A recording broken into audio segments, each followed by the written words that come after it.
jalan nafas yang diakibatkan oleh obstruksi. Sedangkan macam-macam gangguan jalan nafas bisa bersifat obstruksi total, di mana terdapat sumbatan di faring atau laring secara total, sehingga tidak ada udara pernafasan sama sekali, atau bisa dikatakan sebagai apnu. Kemudian bisa bersifat parsial, di mana gangguan feses udara pernafasan tidak total. Udara pernafasan sebagian masih dapat lewat dengan menimbulkan suara mendengkur atau bergumur dan bersiul atau parau.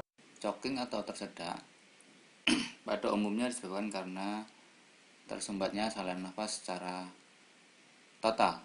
Bisa disebabkan oleh makanan, muntahan, bahkan pada orang trauma bisa disebabkan oleh bekuan darah atau terdapatnya benda asing lain seperti gigi yang patah, bisa mengakibatkan sumbatan tersebut.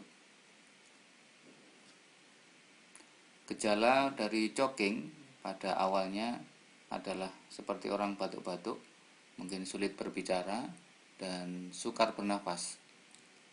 Ada suara orang mengorok atau berkumur-kumur, kemudian muka tampak tegang, kulit muka pucat, kemudian kebiruan. Di sini terdapat juga tanda distres dengan memegangi kerongkongan leher pada korban. Kemudian bisa berakibat fatal karena pasien tiba dalam kondisi tidak sadar. Kemudian tipe dari choking ada yang bersifat total maupun parsial, di mana yang total ini mengakibatkan kegawatan yang sangat fatal sehingga bisa menyebabkan kematian. Pasien tersedak benda asing dan terjadi obstruksi laring total, maka ada dua kemungkinan. Bisa pasien masih sadar, akan terlihat tanda tersedak seperti memegangi leher, kemudian rasa gelisah pada pasien tersebut. Bisa juga bersifat tidak sadar. Dengan obstruksi total akan terjadi henti nafas mendadak dan pasien sianotik, lalu bisa berakibatnya henti jantung. Tindakan pertolongan pada pasien dewasa atau anak lebih dari 1 tahun, segera mengeluarkan benda asing tersebut dengan cara yang pertama, bila pasien menunjukkan obstruksi jalan nafas ringan, pasien diminta untuk batuk atau berusaha untuk batuk. Kemudian, bila pasien menunjukkan obstruksi jalan nafas berat dan masih sadar, maka dilakukan pertolongan dengan back blow atau pemukulan di antara dua tulang skapula. Dengan cara yang pertama, penolong berdiri di samping agak ke belakang pasien, tahan dada pasien dengan satu tangan, dan pasien akan condong ke depan agar bila benda asing lepas tidak masuk trakea tetapi keluar. Kemudian buat 5 kali pukulan hentakan, pukulan punggung antara belikat dengan pangkal telapak tangan yang lain. Setiap pukulan periksa benda asing keluar atau belum. Tidak perlu harus 5 kali kalau memang benda asing tersebut sudah keluar. Bila 5 kali pukulan tidak berhasil mengeluarkan, maka berikan sampai 5 kali dorongan perut atau yang disebut dengan abdominal thrust. Dorongan perut bila dilakukan pada pasien posisi tegak atau duduk atau berdiri disebut dengan Heimlich maneuver. Cara ini dikerjakan pada pasien dewasa dan anak. Sedangkan cara Heimlich maneuver adalah yang pertama, tangan penolong melingkari perut dari arah punggung dengan genggaman 2 tangan berada di atas umbilikus dan hipes sternum atau ujung bawah sternum.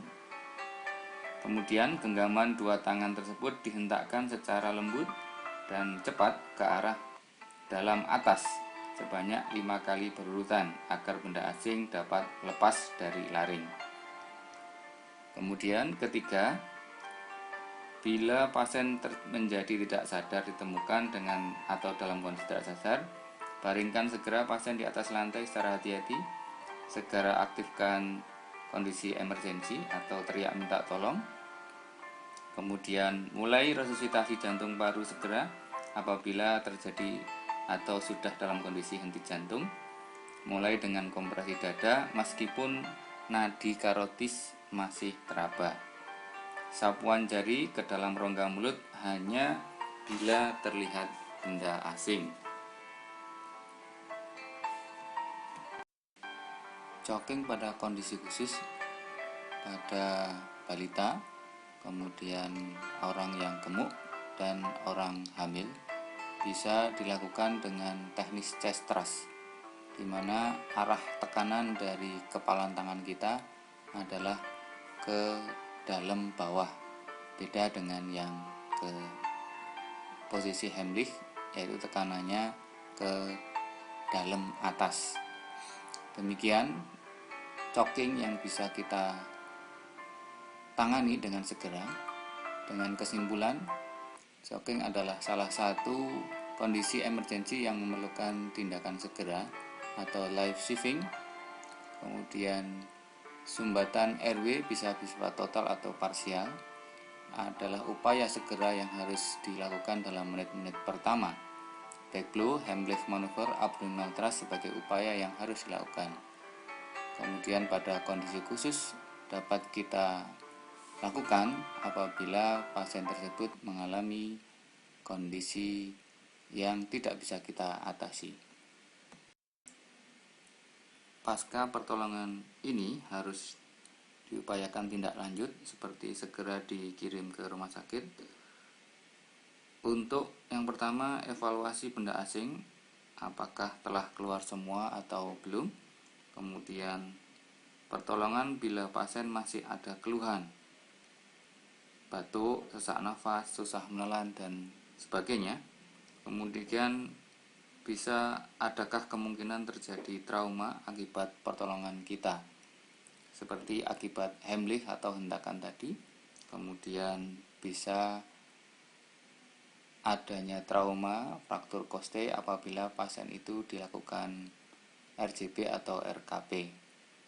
Demikian yang bisa kita sampaikan pada manajemen choking kali ini.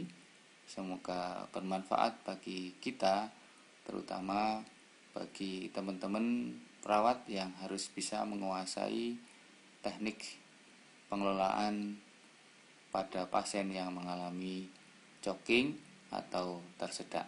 Sekian, terima kasih. Salam.